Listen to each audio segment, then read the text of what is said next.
companies are buying patents, companies are asserting patents, companies are demanding money from unknowing, unwitting, innocent companies, and that kind of activity needs to be reined in. And so the courts and Congress have adopted procedures that, new procedures and new standards that really have changed the risk and the burden and the complexity of asserting patents against other companies. And the monetization business now has become an area where, if you are not sufficiently familiar with and sophisticated about and experienced in these things, that you will lose your shirt very quickly.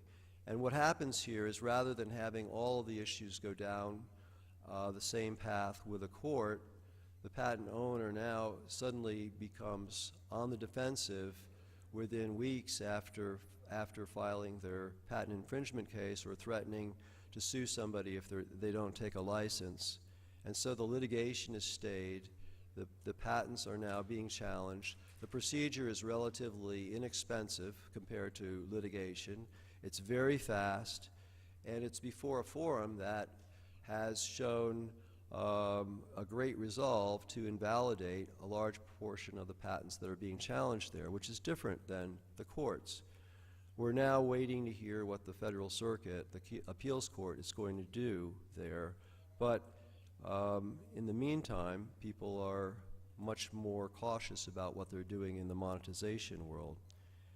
So the point here, the apocryphal point, is that making sure that you get patents that have sufficient quality to be able to be enforced and not easily invalidated, is very important, always has been, but now it's even more critical. The centerpiece for starting off, we feel, is to develop an adequate portfolio knowledge database. And that's a database that centralizes the basic information about the patents, legal information, marketplace information. By talking with management, in-house and outside counsel can define the business value and use and provide easy access to this information. There are also other kinds of things that this database can do relating to protecting privileged information, confidential information, and obviously there's a lot to be learned. And so, having done this with lots of different companies, we developed a database system and a procedure for using it that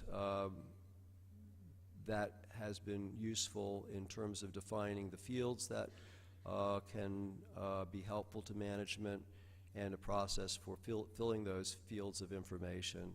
And we just simply call it the Finnegan Patent Portfolio Platform, and it's been useful in managing and analyzing large amounts of data in client portfolios or other people's portfolios. And at the end of the day, you're able to evaluate or rank or score these cases, as I said before, core technology, what's relevant to the business goals, the legal strength and scope, how easy is it to show infringement, what kinds of legal issues exist that need to be addressed or anticipated, whether there are standard essential patents and FRAND issues, what kinds of licenses and other encumbrances. So all that information is sortable and at your fingertips. And then, of course, it's important to reassess this strategy. As one of the speakers said in the last meeting, things change regularly. So your needs, your competitor's situation, legal requirements and threats. And finally, it's important there to be able to be ready to act at a moment's notice.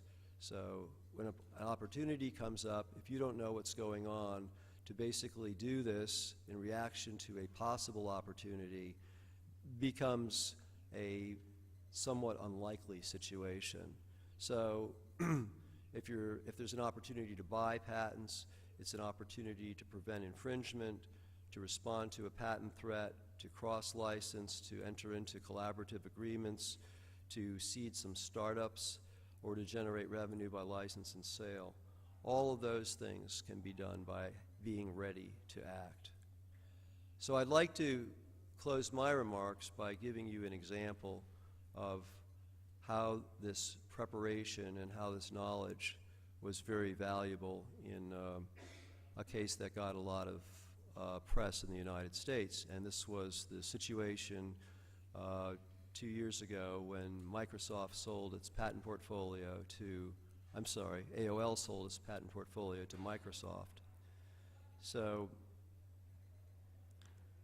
the piece that probably isn't in the paper is that for about 4 years before that sale took place, and 4 years before AOL was even knowing that it was going to need to sell the patents. And oh, by the way, the reason why they sold the patents was that their shareholders heard that there was a lot of value locked up in the patents, and they demanded that those patents be sold and that that value be returned to the shareholders. So within a matter of a couple of months, the whole thing came together and was done.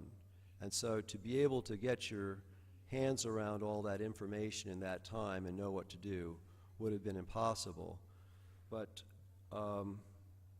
what we did essentially was to consolidate the portfolio centrally.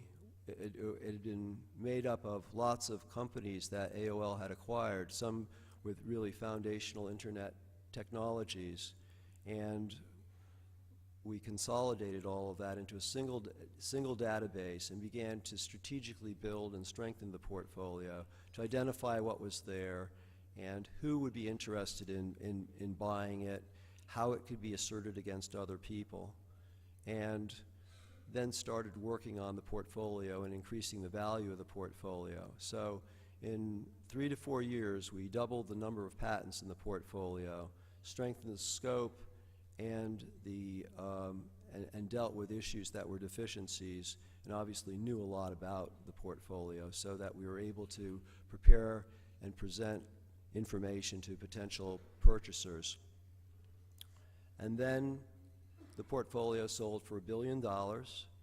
It generated a lot of attention in the press for AOL, very positive about it being a technology company, about it being innovative, and they retained a number of patents so that they had a defensive position. I mean, there's a lot of interesting strategy behind it. And it became a new record for the effective price paid per patent, $1.2 million per patent acquired by Microsoft, sorry. And the stock surged 45% on that day when the deal was announced, and year to date it was up on June 14th almost 200%. So the panelists are going to talk about some of their observations and experiences in managing IP, what kinds of things they do, and some of the best practices for developing and managing the portfolio. So